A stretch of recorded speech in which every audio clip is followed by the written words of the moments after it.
bowing to the socialists. Bernie Sanders said no infrastructure without tax and spend, and so it goes. Nancy Pelosi failing in her bid to spend $5+ trillion on new social programs and put the American people on the hook to pay for it with higher taxes. The speaker now targeting the end of October to get a vote on her massive spending plans after pulling the bipartisan infrastructure vote Friday because progressives refused to vote for it without the massive tax and spend plan tied to it. Joining me right now to walk us through it all and to address also the 400,000 migrants making their way to the southern border right now, Louisiana Congressman and House Minority Whip Steve Scalise. Congressman, thanks very much for being here. Good morning to you. Good morning, Maria. Great to be back with you. Walk us through where we are on the economic agenda out of this administration. Yeah, you saw last week an epic collapse of President Biden's agenda, but they're not going to stop there. And as you pointed out, now Nancy Pelosi, I guess ironically, is saying that on Halloween, that is going to be the next vote on this package that should be scary to every family in America because it would raise taxes that every family would pay, not just the rich. It would kill millions of jobs. It would make us less competitive. It would be a gift to countries like China.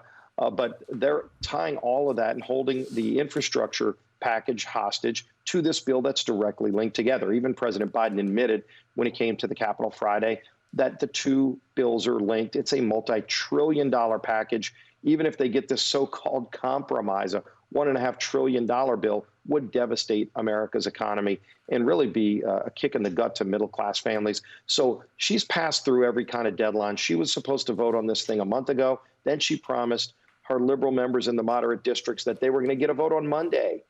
And then she promised them that they would get a vote on Thursday of this week, and she broke that promise as well. So whatever number and date she says, it's less relevant to the devastation that these policies would have on lower-income and middle-class families, Maria. So tell me what's in the bill that's most striking. We have a graphic here with some elements in the bill, and I know that there's $80 billion or $79 billion earmarked for IRS tax enforcement. Biden wants to hire 80,000 auditors to track all of our accounts at banks and force the banks to report what we do in terms of any transaction, $600 or more. There's $12 billion for government electric cars. I don't know what $3 billion is for tree equity. Can you walk us through what strikes you most about that $3.5 trillion bill, which we're told is actually $5.5 trillion? Right. And Maria, this is what happens when these big government socialists get a hold of a blank checkbook, because every time this bill changes, it changes in the direction against the taxpayer and for big government socialism, where they're spending money on things that are just crazy. And as you talked about, if anybody thinks that creating jobs is adding another 80+ thousand IRS agents to then go and track every transaction you make over $600, that's in this bill. What does that have to do with building back better or infrastructure or even, equity? If you look at that, it's about growing the size of government and their ability to track everything you do. There's a whole lot of incentives in here for things that, frankly, a lot of them are going to go to wealthy people. But let's just start with the electric vehicle credits. I mean, thousands and thousands of dollars you could get to buy an electric car, except, Maria, they make it specific that it's only valid if you buy an electric car made in a union shop. So all of these states that are right-to-work states, a lot of car companies that build cars in America without union labor, they won't get a dime of that. So it's literally picking winners and losers and saying, we're going to punish you if you don't have a unionized workforce. That's the backdoor PRO Act in this bill. Yeah. What does that have to do with trying to get our economy back on track? It would devastate our economy. And worse, Maria, I think this is the thing that every family should be looking at. There is a tax on natural gas. Now, look, we know they hate fossil fuels, although they fly around in private jets. They surely drive in cars fueled by gasoline, but they don't want you to. Yeah. And so what they do is they go after the fossil fuel industry in many ways, but one of them is to put a tax on natural gas. Well, guess what? Probably half of the families in America fuel their homes. If it's a cold winter, if it's a hot summer, it's going to cost you 14% more in your electric bill. That breaks President Biden's promise that you won't pay anything more if you make less than $400,000. That tax will actually hit the lowest income people the hardest. We tried to take it out. They didn't want to take it out because they want to spend all that money on big government socialism. Look, I know that you've got a lot on the agenda, the debt ceiling. Obviously, we run out of money October 18th, and yet my sources tell me that Nancy Pelosi is traveling to Italy, and she has set up a meeting with the Pope, but she has set October 31st as a deadline to get both plans voted on again. Real quick, because I've got to move on to the border, what are the chances that nothing gets done?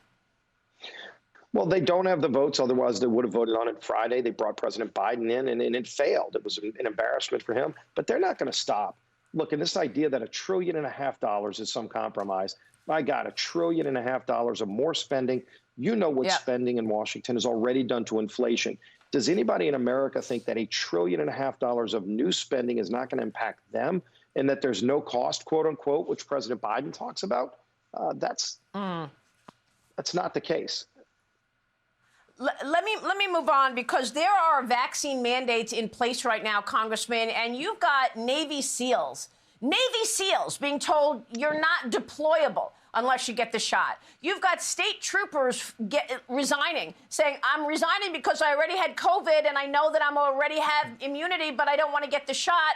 Nurses, I mean, I can't believe that they can tell us that we're in the middle of a pandemic, and yet they're allowing nurses and healthcare professionals to walk off the job because they don't want to get the COVID vaccine. These are clearly unconstitutional rules, but more importantly, we have migrants coming in who are not being tested. I spoke with Brandon Judd, the president of the Border Patrol Union, on Mornings with Maria on Fox Business last week. Listen to what he told me.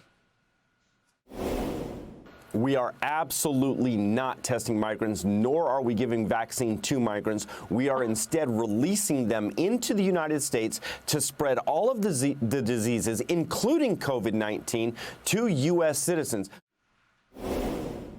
This is extraordinary, Congressman. What can you tell us? Because Mayorkas just told the local communities to get ready for 400,000 additional migrants to be apprehended this month in October. 400,000. Yeah, Maria, think about this psychotic double standard. You know, if you come to America illegally, you don't have to worry about a COVID test. An American can't even come back home to America without a negative COVID test on an airplane. But, oh, by the way, if you're here in America, even with antibodies against COVID, we're going to get you fired from your job. Hospitals, we've started to see some numbers that are very alarming in the middle of this pandemic and a resurgence of the Delta variant. Hospitals that are seeing thousands of their employees leave. Some are firing their employees. You saw it with police officers. I guess liberals don't care about this because they want to defund the police, but you're seeing a lot of police departments where they're putting these mandates in place where the police officers are just quitting the job. The military going after our men and women in uniform. This is crazy. Look, again, we should be encouraging people to get the facts on the vaccination, not to threaten and shame them and kill their careers and livelihoods over that. And again, they discount the antibodies, Maria. Yep. I see that you have already begun winning. Let's take a look at last week's big congressional game. Watch this. Democrats were trying to get caught up. Wow, this is a long Greg Steube with the first pitch, and the first swing is going to be a home run. Steube out of the ballpark into the left field bleachers. Very nice, Congressman. You have a lot to celebrate with a 13-12 win over the Democrats. It's got to feel good for you, Congressman, being on that field 4 years after that left-wing gunman opened fire during the game.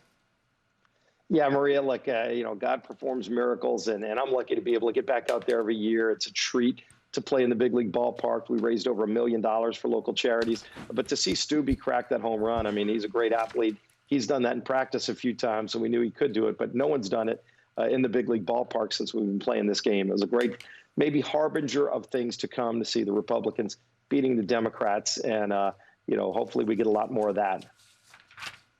Well, it warms my heart to see you running around on that baseball field after you were severely injured 4 years ago by that maniac. Congressman, it's good to see you this morning. Thanks very much, sir. And we will talk soon. God bless you. Thanks, Maria. And to you, Congressman Steve Scalise.